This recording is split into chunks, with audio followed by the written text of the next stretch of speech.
In the shadows of global medicine, a brutal trade thrives, where impoverished Kenyans lose their kidneys so that wealthy patients in places like Israel and Germany can buy a second chance at life.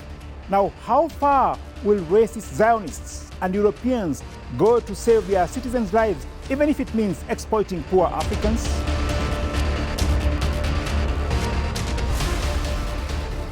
And for more on how the Israeli regime is involved in Kenya's kidney trafficking scandal, we have contacted David Hundein. He is the founder of the West Africa Weekly. We are also joined by Shabnam Palesa Mohammed. She is an award-winning human rights activist, journalist, and a lawyer.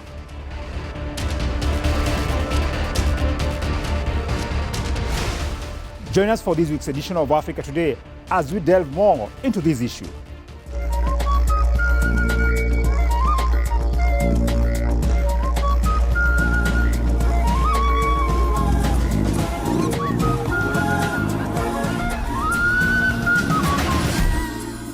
In this age and time, there is a brutal trade in human flesh, kidneys for cash, flowing from the slums of Eldoret in Kenya to the private hospitals of Israel and Germany. Foreign patients are paying up to $200,000 for life-saving kidney transplants. The Kenyan donors, they walk away with as little as $2,000, sometimes even less, and a lifetime of pain. Now, investigations have uncovered a network of brokers, clinics, and complicit professionals luring desperate young men with promises of money. Many are approached in shopping centers and markets only to wake up with a missing organ and broken promises. In one case, Amon Kipruto Meli, just 22 years old, was promised nearly 6,000 euros. He received less than 4,000 and now lives with chronic pain and no follow-up care. But this isn't just local crime. It's part of a global pattern. Israeli agencies have long been linked to organ trafficking, and reports accuse Israeli regime forces of harvesting organs from dead and detained Palestinians.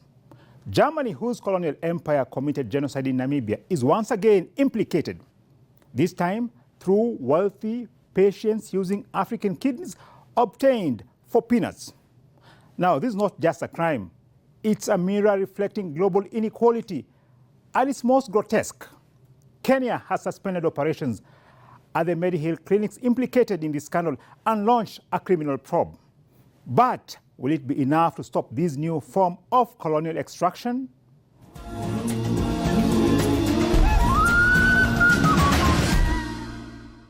This expose on the involvement of Israeli and Germans in kidney trafficking in Kenya captures a chilling intersection of desperation, exploitation, and global inequality.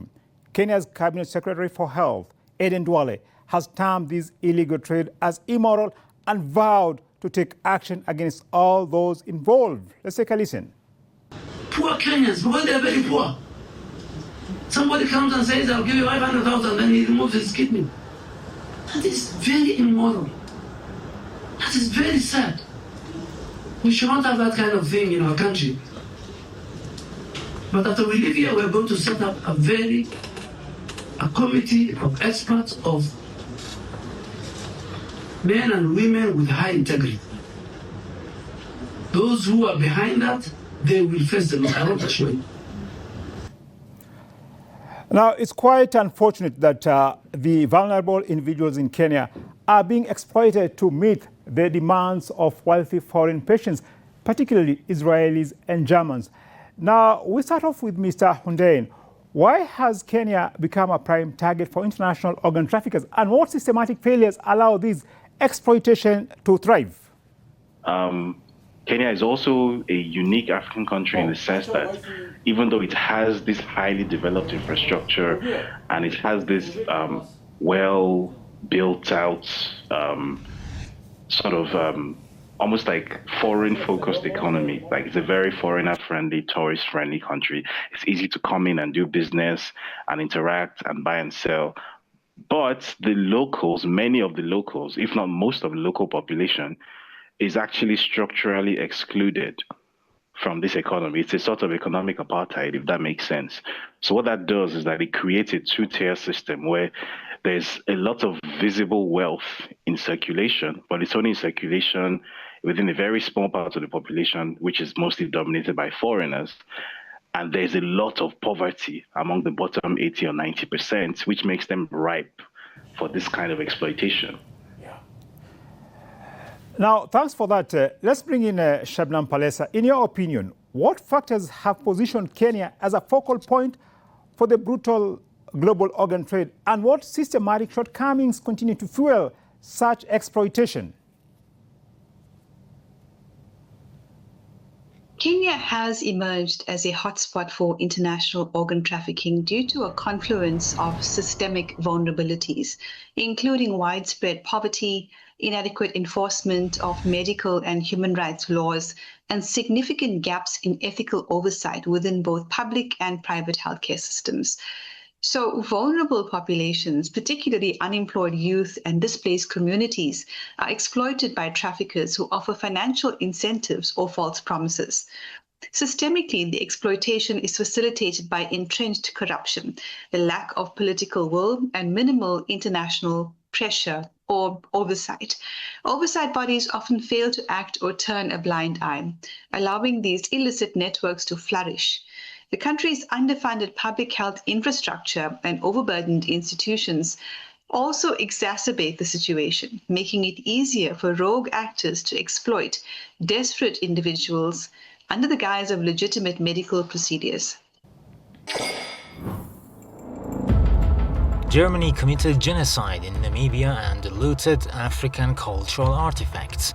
We are now witnessing a modern form of exploitation through organ harvesting from poor Africans for wealthy European patients. So I would argue that, yes, that's exactly what is happening. And I would argue that it actually didn't start recently. This is a thing that has been going on for a long time. I think this was 2 or 3 years ago. It emerged in Nigeria that there was a bill that was being pushed through. And this bill, as it so often is the case in parts of Africa like Nigeria, this bill was being pushed through silently, almost in secret, through the House of Representatives. And it was an NGO that was basically responsible for pushing this bill aggressively, for lobbying for this bill to be passed. And this NGO was a foreign-funded NGO. It was an American-funded NGO. And the purpose of one of the clauses in this bill was essentially to make it much easier for organs to be harvested from Nigerian patients under the guise of scientific research or whatever. It was an innocent-looking clause, but it became a bit of a scandal when it blew up in the news that this clause would effectively had the potential to effectively hand over, billions of dollars worth of Nigerian organs to these sort of unknown, unnamed European actors, European and American actors. So this clearly is a thing that didn't just start with Kenya and didn't just start recently. There is clearly an idea that permeates the entirety of European and American civilization, and that idea being that there's a hierarchy of human life. As noted, Germany's colonial legacy in Namibia includes the Herero and Nama genocide, where up to 100,000 people were exterminated between 1904 and 1908 through starvation, forced labor, and concentration camps. Fast forward to today, and we're seeing disturbing echoes of that exploitation. Investigations have exposed a transnational organ trafficking network linking German patients to illicit kidney transplants in Kenya. Absolutely. This represents a chilling modern extension of colonial extraction, and in this instance involves the lives, the dignity, and the health of poor people, and in particular Kenyans, where Europe once looted minerals and bodies for display and continues to do so. Today it extracts body parts for survival and comfort. The actors may wear suits and lab coats, but the logic is the same. African life is devalued, experimented on, disposable, and extractable. The Israeli regime has repeatedly appeared in global organ trafficking scandals from Eastern Europe to South Asia and now in Kenya, where impoverished donors are exploited to save wealthy patients abroad. Now, Mr. Hunden, what drives this dark network and how deep is the Israeli regime's involvement in the global trade of human organs? So the role of Israel in not just the illicit kidney trade in Kenya, but in pretty much every illicit trade that exists in Africa is actually very well documented. And this is not something that is run by individual Israeli people, by Israeli individuals. This is an Israeli government thing. It's almost like a state-sanctioned operation where you're talking about Israeli intelligence agencies such as the Mossad having involvement in these networks. Bear in mind that going back as far back as the 60s and 70s, during the apartheid era in South Africa, it's well documented that the biggest supporter of the apartheid administration in South Africa was Israel. Now, Ms. Palesa, the Israeli regime's name keeps surfacing in organ trafficking scandals. Now, what influence are Israeli actors wielding in Kenya's murky underground kidney trafficking? So Israel has a documented history of involvement in global organ trafficking networks. In Kenya, Israeli individuals, some allegedly acting through private clinics and intermediaries, appear to be actively involved in sourcing kidneys for wealthy Israeli patients. Reports indicate that traffickers often collaborate with local hospital staff to arrange for impoverished poor Kenyans to undergo unsafe surgeries, while wealthy recipients receive full legal and diplomatic protections. This pattern reflects a demand and supply system rooted in inequality, impunity, and a long-standing disregard for African life. The involvement of Israeli nationals in such scandals is not coincidental. It underscores a systemic issue of exploitation that transcends borders. Thanks for that. And now let's take a short break before we continue our discussion on how Israelis and Germans are involved in the very brutal kidney trafficking trade targeting poor and desperate Kenyans.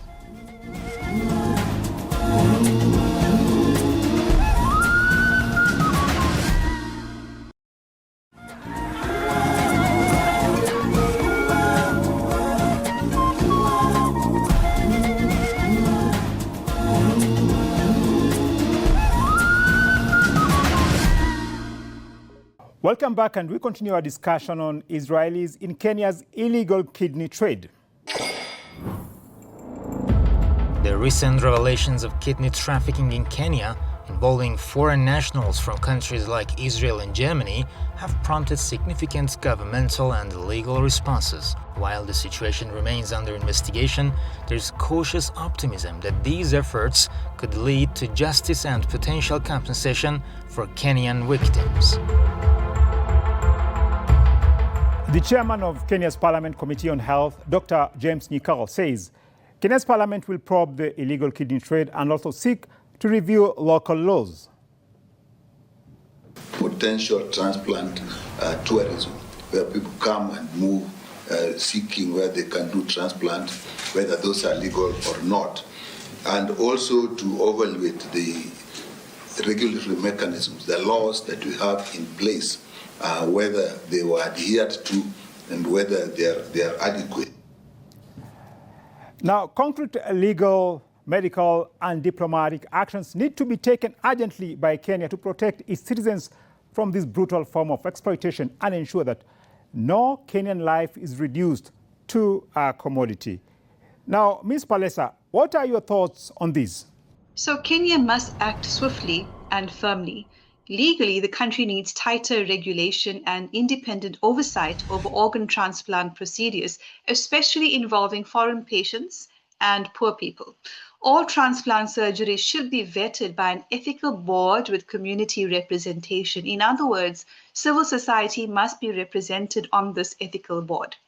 Medically, training and licensing must include anti-human trafficking components. Hospitals that violate these standards should face heavy penalties, including the revocation of licensing and public blacklisting. Diplomatically, Kenya should name and shame the countries that are involved. It should also push for an international convention on organ trafficking that centers African voices and builds enforcement powers across borders. Citizens must not be treated as spare parts. So I would also add as a recommendation that the public, the poor in particular, need to be educated to understand that this organ trafficking is in fact illegal. Now, Mr. Hundein, how are local and international hospitals, foreign embassies, and even NGOs possibly complicit directly or indirectly in facilitating organ traffickers from the global north to Kenya and other African nations? So how they're complicit is by essentially working outside of the scope of the African governments in question. So where you have an international hospital or a foreign embassy or an NGO operating in an African country, it doesn't see itself as subject to the sovereignty of that African country. So in Kenya, for example, these NGOs almost see themselves as above the government. If you recall recently, there was a court case in Kenya where the Bill and Melinda Gates Foundation, the Gates Foundation, was someone actually took the issue to court because the Kenyan government tried to make the Gates Foundation legally immune. So it tried to put the Gates Foundation outside the scope of Kenyan law. And this is a foundation whose activities are primarily based in Kenya. In fact, Bill Gates spends more of his time in Kenya than anywhere else in the world. And this actually went to court. So these institutions do not see themselves as subject to the sovereignty of the African countries that they operate in. So they have their own activities that they coordinate as a cartel outside of the knowledge of the government and without any recourse to legality of where these activities are taking place. They don't see these African countries as sovereign. They see them almost as their colonies for them to do with as they see fit. And that's where the basic problem comes from. Thanks for that. Now, Ms. Palesa, you have the last word today. Why has the global media and even international human rights organizations remained largely silent on the organ harvesting of Africans, especially when the recipients are from powerful Western or Israeli institutions? The silence reflects double standards in human rights advocacy and media coverage. This is an ongoing problem, not just for decades, but for centuries in Africa and indeed around the world. But when the victims are African or Middle Eastern and the beneficiaries are Western or Israeli, the outrage is muted, if present at all. And cases of organ trafficking and human trafficking are referred to as alleged. This is not accidental. It reflects the geopolitical power imbalances that shape global narratives. Mainstream media, of course, houses are often very cautious about exposing Israeli or Western crimes against humanity, as we've seen thoroughly exposed during the genocide of Palestine and Palestinians, fearing political backlash or the withdrawal of funding or sponsorships, and having their media houses essentially dismantled. Similarly, some large human rights organizations avoid these cases to protect their funding or diplomatic access. But we must speak clearly. Silence is complicity, in the words of Martin Luther King Jr. Silence is betrayal, and silence is consent. Well, no doubt about it. Silence is betrayal. And here at Press TV, we continue to be the voice of the voiceless. I would like to thank our guest today, David Hundein, founder of the West African Weekly, and also Ms. Shabnam Palesa, who is an author and human rights activist.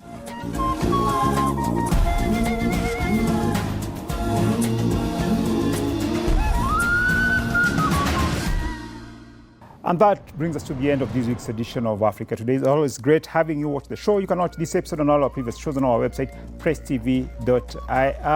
From me, Mubarak Kenya, and the entire crew, it's goodbye for now.